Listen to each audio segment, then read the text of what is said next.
Di balik kebisingan dan dentuman yang tak beraturan lahirlah bahasa baru dalam musik. Sebuah suara yang menolak tunduk pada aturan dan memilih jalan liar yang tak terduga, itulah Sonic Youth. Kisah para pemberontak yang menjadikan kebisingan sebagai seni, dan inilah kisahnya. Diawali pada tahun 70-an, ketika Amerika mulai mengalami krisis ekonomi yang dipicu akibat kebijakan pemerintahan dan naiknya harga minyak dunia. Banyak perusahaan tutup atau mengalami kebangkrutan, yang membuat ribuan buruh harus kehilangan pekerjaannya. Kondisi tersebut diperparah dengan meningkatnya inflasi, yang memperjelas masalah kesenjangan sosial di Amerika. Saat itu anak muda yang merasa dibungkam oleh sistem, mulai menjadikan musik sebagai media untuk mengungkapkan keresahannya terhadap pemerintahan yang dianggap telah gagal. Kemudian kemunculan band berpengaruh seperti Dead Kennedys, membuat skena musik di New York mulai menarik perhatian dunia. Hal itu mendorong Thurston Moore pindah ke New York karena terkesan dengan loyalitas dan gerakannya. Ia kemudian membentuk Coachman, band progresif bersama teman sekamarnya. Namun setelah berjalan selama 1 tahun, band tersebut akhirnya bubar karena dianggap tidak memiliki masa depan. Pada tahun 1980, Moore bertemu dengan Kim Gordon, yang dikenal sebagai musisi sekaligus aktivis dari gerakan feminis. Pesona Kim yang liar dan pemberontak menginspirasinya untuk membentuk band yang menekankan pada nilai sosial. Moore ingin membentuk band yang bisa menyatukan energi punk dengan elemen avant-garde untuk menyingkirkan batasan dari definisi musik rock. Ia melihat band sebagai cara untuk terlibat dalam gerakan bawah tanah yang ia gambarkan sebagai bentuk perlawanan kultural. Baginya band adalah sarana untuk membangun jaringan dan kekuatan besar dengan menjunjung tinggi sikap loyalitas dan nilai persaudaraan. Karena itu mereka berdua akhirnya sepakat untuk mendirikan band bernama Sonic Youth. Nama Sonic Youth sendiri adalah gabungan dari nama panggilan personil MC5, yaitu Fred Sonic Smith, dan musisi reggae legendaris bernama Big Youth. Meski awalnya dianggap norak, namun mereka tetap memilih nama tersebut karena terdengar ikonik dan memiliki daya tarik.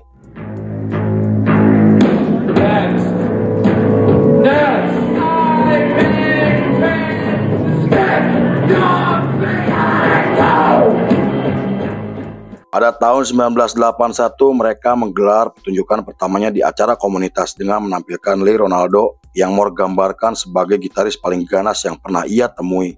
Ia juga merekrut Ann Demerinis sebagai keyboardis hingga mendatangkan Richard Edson, seorang drummer, atas rekomendasi teman-temannya.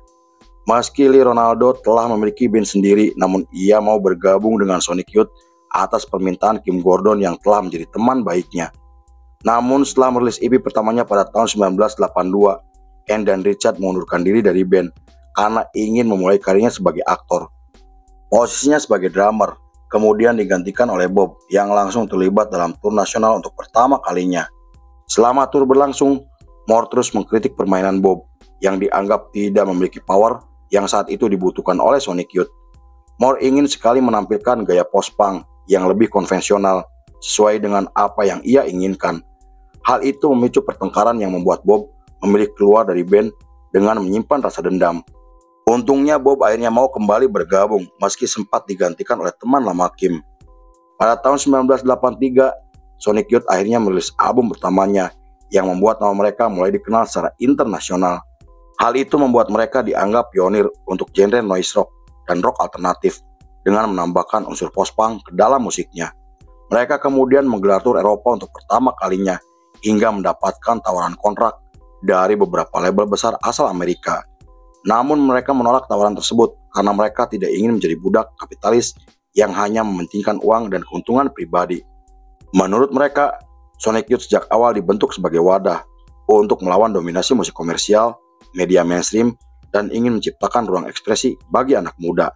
Musik yang mereka ciptakan juga bukan sekedar karya, melainkan sikap berani untuk melawan, mengekspresikan keresahan sosial, dan merayakan kebebasan artistik.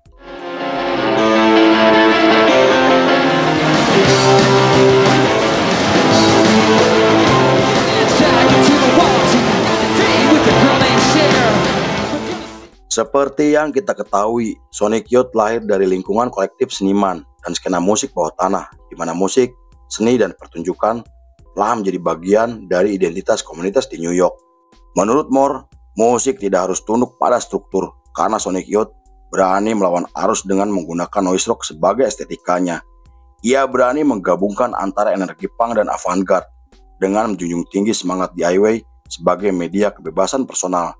Pada tahun 1984, Thurston Moore dan Kim Gordon akhirnya resmi menikah setelah menjalin hubungan selama 2 tahun. Mereka kemudian merekam lagu untuk album terbarunya sebagai reaksi atas hancurnya sistem pemerintahan dan pejabat yang dianggap semakin korup. Album tersebut juga menampilkan kolaborasi bersama Lydia Lunch yang terinspirasi dari pembunuh berantai bernama Charles Manson. Lalu setelah menjalani proses rekaman yang penuh drama, album kedua mereka akhirnya resmi dirilis pada tahun 1985 yang digambarkan sebagai album paling menarik yang pernah mereka rilis. Meski mendapatkan banyak pujian dari para penggemarnya, namun album tersebut dikritik oleh para jurnalis dengan komentar yang cukup menyakitkan. Beberapa kritikus sampai menyebut di album tersebut terlalu bising dan tidak bisa disebut sebagai karya. Kim Gordon kemudian menanggapi komentar tersebut dengan mengatakan jika eksperimen bukan tren musik, melainkan sikap dan bentuk ideologis. Mereka sengaja menambahkan benda asing seperti obeng, drumstick, dan penjepit kertas untuk menghasilkan suara yang menolak aturan karena kebisingan bisa menjadi bahasa estetika. Mereka sangat menentang gagasan lama dalam seni musik terkait harmonisasi dan melodi untuk menghasilkan lagu yang nyaman untuk didengar. Bagi Sonic Youth, kebisingan adalah cara untuk berkreasi tanpa harus patuh terhadap aturan yang diciptakan oleh industri musik besar.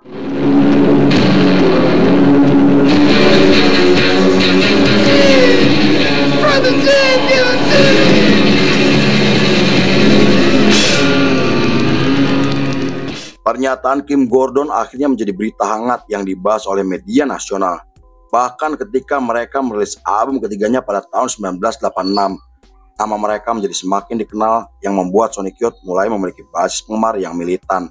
Majalah Spin sampai menggambarkan Sonic Youth sebagai band cerdas yang mampu bertahan di tengah gempuran musik hardcore yang semakin berkembang. Mereka muncul dengan semangat dan kemarahan yang sama, hingga Shane dari Napalm Death menyebut mereka sebagai inspirasi terbesarnya. Sepanjang periode tersebut sampai tahun 1989, mereka terus menyebarkan pengaruhnya dengan menggelar tour dan merilis 2 album yang terinspirasi dari kehidupan Philip K. Dick, seorang penulis fiksi ilmiah. Kedua album tersebut berhasil membawa mereka ke level yang lebih tinggi sebagai band underground yang diakui oleh dunia. Keberhasilan Sonic Youth adalah tamparan untuk industri musik besar yang awalnya meremehkan dan dianggap sebagai band murahan. Keberhasilan mereka juga tidak membuat mereka lupa dengan tujuannya, yaitu melawan dominasi musik komersial dan menciptakan ruang ekspresi bagi band independen. Pada tahun 1990, komunitas musik keras dikejutkan dengan keputusan Sonic Youth yang memilih bergabung dengan label besar Amerika. Para penggemarnya sampai menganggap jika keputusan mereka sebagai bentuk pengkhianatan terhadap etos DIY yang selalu mereka teriakan. Meski begitu, Sonic Youth mampu membuktikan kepada banyak orang jika mereka tetap kritis dan eksperimental meski berada di bawah label besar. Kim Gordon juga mulai membawa perspektif feminis ke dalam Sonic Youth untuk mengkritik seksisme dalam dunia musik rock yang didominasi oleh kaum laki-laki. Sejak saat itu, sosok Kim Gordon digambarkan sebagai simbol perlawanan terhadap stereotip gender, di mana Kim berhasil memberi ruang bagi para perempuan untuk bisa terlibat lebih dalam di dalam skena musik keras. Sonic Youth juga mulai menghubungkan antara musik, puisi, dan seni rupa untuk menunjukkan jika musik adalah bagian dari praktik seni, bukan hiburan semata. Beberapa jurnalis bahkan sampai menyebut mereka sebagai band yang mampu menghubungkan antara musik bawah tanah dan media musik mainstream. Hal itu cukup menunjukkan gerakan mereka bahwa musik eksperimental bisa mendapatkan panggung besar tanpa harus kehilangan nyawanya.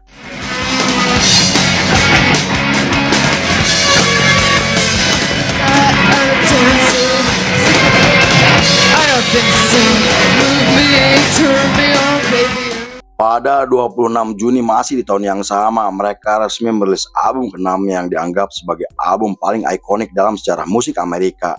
Selain menampilkan lagu kolaborasi bersama Chuck D dari Public Enemy, album tersebut juga menampilkan lagu cover seperti cuplikan film atau komik kriminal yang diciptakan oleh Raymond, seniman hebat yang pernah bekerja sama dengan Black Flag. Sayangnya album ke-6 mereka mendapatkan kritikan keras dari berbagai pihak karena cover album mereka yang dianggap terlalu vulgar dan berbahaya. Hal itu karena sosok di balik cover album mereka adalah sepasang remaja pembunuh berantai yang telah menghabisi banyak korban jiwa. Di album tersebut juga menampilkan teks yang keren, sinis, dan menyeramkan, selaras dengan gaya Sonic Youth yang serius, politis, bahkan parodi. Menurut Raymond sang seniman, Sonic Youth ingin menunjukkan bagaimana media Amerika mempopulerkan kejahatan dan kekerasan sebagai bagian dari budaya. Ia sengaja menciptakan ilustrasi gambar hitam putih untuk mengaburkan batasan antara hiburan, kekerasan, dan ikon budaya. Pada tahun 1992, Sonic Youth mendirikan label sendiri untuk menunjukkan kepada banyak orang jika kemandirian dan keberanian lebih penting dari sekedar keuntungan komersial. Mereka kemudian merilis album, dan sampul album ketujuh mereka adalah ekspresi dari kemarahan di mana mereka sengaja mengkopi simbol populer untuk merusaknya dari dalam. Menurut Moore, pop kultur bukan sesuatu yang harus ditelan mentah-mentah, melainkan bahan baku yang harus dikritik atau diolah ulang untuk menjadi lebih baik. Meski lagu mereka selalu dituduh provokatif atau terlalu gelap, namun Sonic Youth mampu membuktikan jika musik bisa menjadi area perlawanan, ketidakpastian, dan kebebasan tanpa batas. Setelah itu mereka menyumbangkan lagu untuk album Amal yang diproduksi secara kolektif pada tahun 1993.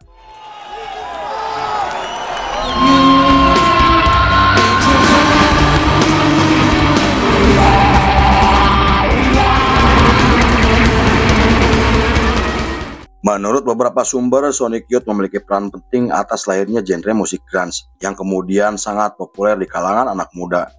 Bersama album ke-8-nya yang dirilis pada tahun 1994, mereka bisa dibilang menjadi mediator antara musik eksperimental dan industri musik dunia. Dukungan mereka terhadap Nirvana sebelum album Nevermind meledak di pasaran adalah bukti kepedulian mereka terhadap generasi selanjutnya, dan Sonic Youth telah berhasil menunjukkan bahwa musik dunia bisa disentuh tanpa harus kehilangan identitas selama tetap berpegang teguh pada prinsip dan kebebasan artistik. Meski ketenaran mereka mulai meredup setelah merilis album ke-9-nya pada tahun 1995, namun Sonic Youth masih berpegang teguh dengan ideologinya yang menolak komersialisasi berlebihan. Menurut mereka, musik tidak harus indah, rapi, dan enak didengar, karena kebisingan dan kasar masih memiliki nilai estetika untuk mengkritik berbagai pihak. Pada tahun 2000-an, periode tersebut adalah era paling politis untuk Sonic Youth, di mana mereka semakin terlibat dengan berbagai gerakan sosial hingga menjadi bagian dari gerakan anti-Bush dan anti-perang Irak. Selain merilis album yang mengkritik pemerintahan dan industri musik dunia, mereka juga menggelar pertunjukan amal yang dipersembahkan untuk korban serangan 11 September pada tahun 2001. Saat itu mereka terus menyebarkan pengaruhnya dengan menggelar tur ke beberapa negara hingga merilis 3 album dengan lirik yang dianggap semakin dewasa. Mereka juga terlibat dalam proyek seni, musik instrumental, dan mendukung band-band baru melalui label mereka. Bahkan pada tahun 2007, mereka menjadi band rock pertama yang berhasil menggelar pertunjukan di Tiongkok yang dikenal sebagai negara anti-Amerika. Meski sempat terlibat masalah dengan petugas imigrasi, namun mereka akhirnya lolos setelah dibantu oleh beberapa orang yang terlibat dalam komunitas musik di Tiongkok.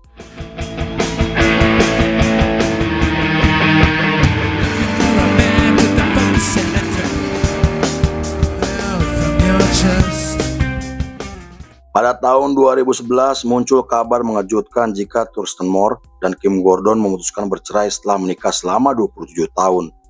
Konon isu perselingkuhan Moore dengan penulis asal Amerika menjadi faktor utama atas perceraian yang digambarkan oleh sebagian media sebagai salah satu kontroversi terbesar dalam sejarah Sonic Youth.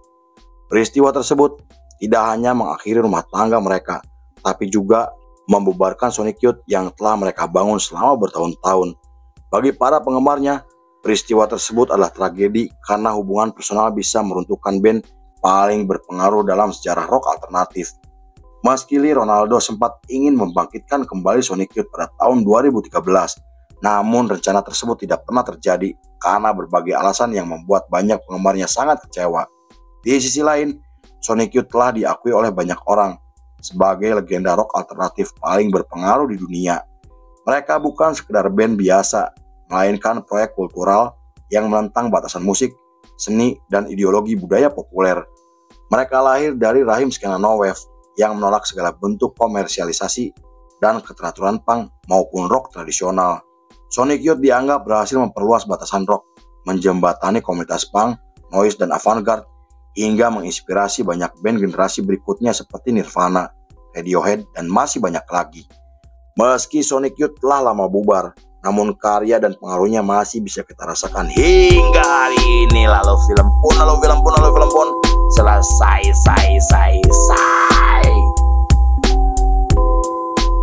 Kebisingan adalah kejujuran, dan dari kekacauan lahirlah kebebasan. Sonic Youth.